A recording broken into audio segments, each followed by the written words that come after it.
Hello, welcome back to the stage show at GameSpot. I'm Kevin Van Ord, KVO. I'm here with Thomas Wilson from Beanox. You're the creative director, I'm going to say that again to get it right, creative director working on Spider-Man Shattered Dimensions, and we're really excited to have you here today.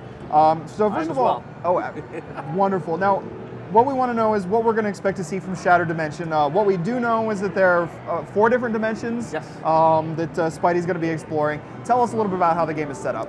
Yeah, well, basically, when we started working on the game, what we really wanted to do was come up with something different, something unexpected from past Spider-Man games.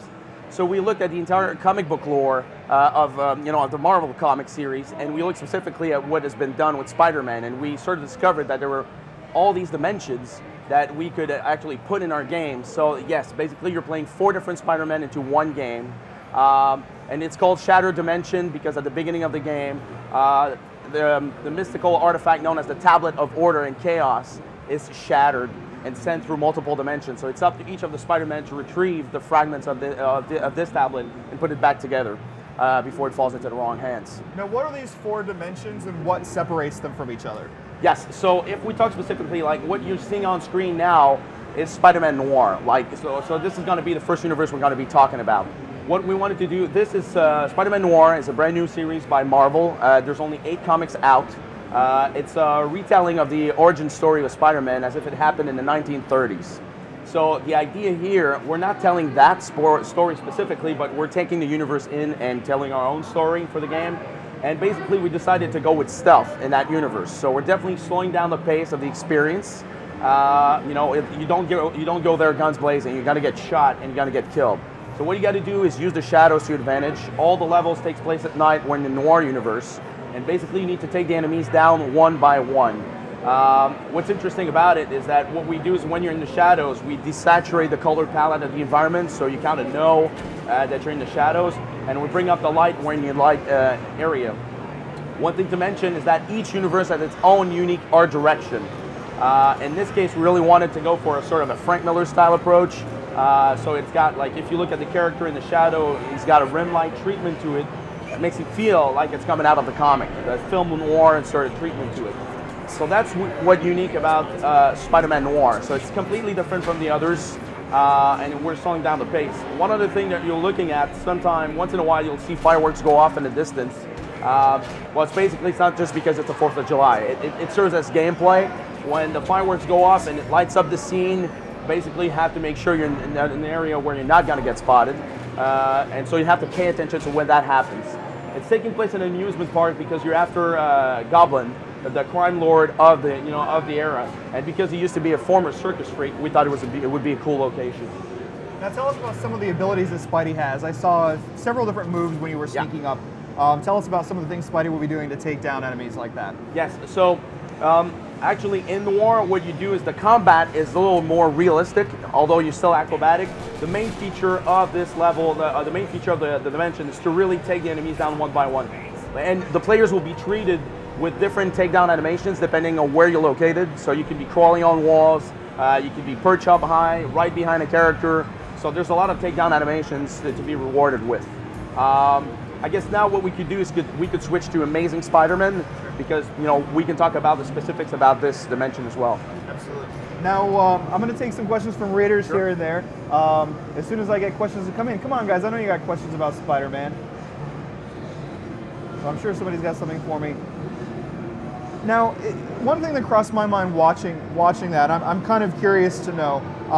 There's a little bit. I feel like, okay, so we saw Batman Arkham Asylum kind of take a different approach as well, and that's definitely a stealth-oriented game, and I definitely felt like this has that dark feel as well. Did you look to that game for inspiration, or did this just sort of is just as an obvious place for Spidey to go from the comics? Well, what's interesting is when we started hearing about Batman Arkham Asylum, we were already doing our thing.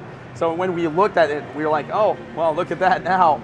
But what we did from Batman is make sure that to maintain the Spider-Man DNA in our game. What was great about Batman is you felt you were playing a Batman game. Really wanted to make sure in our game you felt like you were Spider-Man. That was super important. See, now we're looking at Amazing Spider-Man, and in this world, we really wanted to pay tribute to the comic book genre. So it's basically pen and ink treatment. It's got that sort of like old school comic book look and feel. that's totally exclusive for this universe. In this case, we're fighting Kraven the Hunter in the jungle. You get kidnapped by Kraven, and you're fighting him in his own turf. What's important to mention, I was talking about the Tablet of Order and Chaos. In this case, every villain has one. So it's not an open world game, it's a level-based game, but each level is tailored to the boss specifically. So there's a lot of different locations depending on the type of boss you'll be fighting. So in this case, Amazing Spider-Man, definitely the character that everybody's come to love. It's web-based combat. So we're pushing it further by making, giant weapons out of the web, hammers, maces, giant fists. You can swing around and grab pieces of the environment and swing it at your enemy. You can dodge bullets. You can blind them with your webs. There's a lot of action going on. It's very spectacular, and that's exclusive to this dimension. And obviously, it looks a lot different. Tom Vickers in Sheffield wants to know. He wants to know two things actually. How many different special moves are we going to see from? We'll work in this world for now. How many special moves will we see here? And as well, will we see any alternate costumes that we can unlock along the way? We will definitely see alternate costumes. That's gonna, fans will definitely love what we have out there for them. So that's great. And in terms of moves, well, we got a lot. Basically, we have a full upgrade system. As you defeat enemies and complete challenges within the levels, you'll get rewarded with Spider Essence, and you can spend that to, unlock new combos, alternate costumes, gain more health, and there's a lot. Actually, I don't have the number on top of my head, but there's a lot. Now, this question is just from me. We talked a little bit about villains, but I want to know how many different villains are we going to expect to see? All the favorites? Anybody that maybe we weren't expecting to see? Well, we have 13 villains total. That's a lot of villains for players out there. So far, we have revealed Kraven the Hunter in Amazing World. We have revealed Hammerhead and Norman Osborn, or Goblin, for Noir, and the Hobgoblin for 2099. As a matter of fact, one thing we could do now is switch to 2099. So we could show you a little bit of that. So yes, we have 13 villains total, and like I was saying, since each level is tailored to the boss, we have different locations. So we're really, although there's some action maybe taking place in New York, there's a lot of variety for locations, enemies, and boss battles. If we're talking about the bosses specifically, the fact that they have the Tablet of Order and Chaos allowed us to sort of provide them with new special powers, new superpowers that we've never seen in the comic books. And Marvel was great at helping us fleshing out what these new powers would be. So for fans out there, they're going to have the chance to see the villains from a different angle, totally. Now, what dimension are we seeing now? Yeah, so now we're looking at 2099, so Spider-Man from the future. I mean, how cool is that, right? So in this case, Spider-Man 2099 has web force that allows him to base jump from skyscrapers. And since the city is really is ridiculously high, when you're base jumping through buildings, you actually get to get into high action sequences where you're chasing after flying villains. In this case, Spider-Man 2099 is chasing after Hobgoblin, a character exclusive for the game. It was not part of the comics back in the 90s. And in this case, you can chase after him, catch up to him, and then fight him in midair. So that's kind of an exclusive feature for 2099. The other characters don't have that. You see the art style for this one is very slick, futuristic looking, a city inspired by movies like Blade Runner, The Fifth Element, and all that. Here we get a glimpse of the city a little bit. We really wanted to have a sense of, it was really sensory overload. We wanted to have billboards, animated billboards, cars whizzing by. Wanted to have a lot of, commercials going on. It's a bustling city. You might have seen the suit of the Spider-Man. So what was great about it is we could update the look of, the character, because in the comics, it's sort of a Halloween costume he's wearing. So here we really made it high-tech looking, kind of cool looking. So yeah, what you see here is one of the many boss encounters you'll have in the game. What's important to mention, all the levels, not just like, go through the level and fight the boss at the end. The boss is omnipresent in every level, so you have multiple encounters during the fight. What we're looking at here, we saw what we call the accelerated vision mode, which is something unique to 2099. Spider-Man can actually see things moving at a high speed like no one else, and so we translate that into gameplay by slowing down things around him while you maintain your own speed. So that's kind of perfect for gameplay when you have characters fighting at the same time, homing missiles thrown at you. That way you get an advantage over the battle. Now, Chris in Holland, or I should say Chris in Canada, very different place, wants to know how the game is going to be split between the 4 dimensions. Is it going to be, are each dimension going to be given equal time? And to add to that, I'm going to ask, how do we get into these dimensions? Or is it linear? Do we go from one to the other, or will we be splitting up time in different dimensions throughout the game? Yeah. So the way the story is divided, it's divided into 3 acts, and each act you get to play a level of each dimension, but in any order you choose. So basically, you can just pick up the dimension you're interested in going. So you go there, you fight, you retrieve a fragment of the tablet, and then you can select another dimension. Then you move on to Act 2, and then we unlock 4 other universes.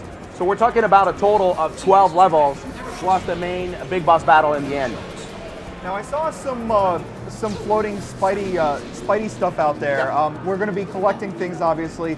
Is this going to be a reason to come back to the game, and what other things will there be for us to keep going back to Spidey after we finished it? Yes, there's a whole lot. What you see there floating is what we call spider emblems. These are like finding enemies, collecting those, or completing challenges within the level will unlock spider essence, and so there's a lot there to collect.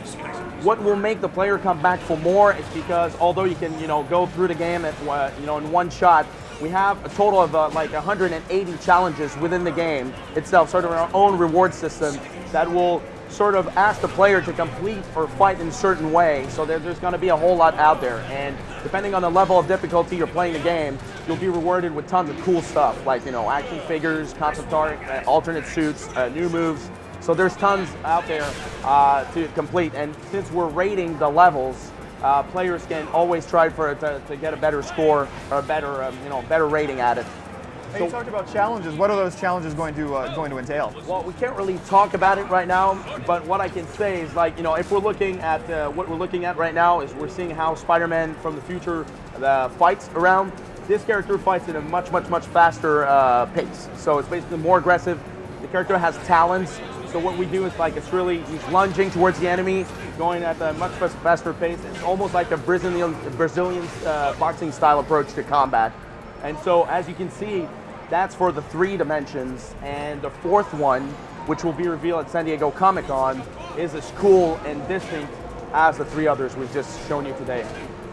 Now, Katie Wilson in New Mexico is curious to know, how big is the world going to be in each dimension? In other words, how big is the level going to be? Yeah. And I'm curious to know, is it going to be free-flowing? Will there be loading times in between areas, or that's going to work? Yeah, so there are no loading times between areas. So it's like when once you're in the level, it's you basically go all the way to the end. The levels are pretty big, and although it's a level-based design game, what's important to mention is that you have a lot of freedom to navigate within these environments, and players will never feel cheated, by feeling that they have a limited range to navigate. So it's pretty big. We're talking about around an hour per level, so there's a lot there, and that's just one straight playthrough. Now, I'm curious about movement, because previous Spider-Man games, it's actually been kind of a joy to move around. Yep. And at least in these last 2 dimensions, I'm curious how movement works, how the web is going to work to get us around in these places. Yeah. So obviously, people have always enjoyed swinging around with the character, right? You really want to get the Spider-Man DNA right this time. And so what we did is we looked at past Spider-Man games and what people really enjoyed. So you get that, you'll definitely get that freedom of movement. You're going to get that. And the control scheme works in such a way that it's really easy to pick up. It's a 1-button thing where you can just hold a button to web swing around, and then if you tap it, you'll be zipping yourself on different perch points in the environment. You can pretty much crawl on any surface. So for people who really like the character, it's all there. Now, how much time if I didn't care about the collectibles? Yeah. Martin Running in Trondheim wants to know, how long is it going to take me to finish my first playthrough? Well, that's what I'm saying. It's about it's average about an hour per level. So we're talking about around at least 12 hours of gameplay, and that's just if you're going straight through, not even trying to unlock all the stuff that's unlocked that can be unlocked in the game. Now, a few people wondering too about DLC. Do you have plans to continue the world once you finish the main game? At this point, I cannot reveal any DLC plan, but we have pre-order, gift with purchase, different features out there that's kind of fun for people who want to get additional content. And a few people, including Ian Boast in London, does MJ take part in this game at all? Are we going to see any love connection? All I can say right now is that we have a huge cast of characters from the Spider-Man world. I cannot say much at this point, But one thing for sure is there's going to be a lot of the, the characters you come to expect from a Spider-Man game. Okay, and here's a pretty good question from Nikolai Dikov in Bulgaria. Are the Spider-Mans from the different dimensions going to meet at any point, or is there any kind of weird stuff going on there? I'd like to know that myself. I cannot reveal that right now. I get it. You come on our stage just to tease us. Yeah.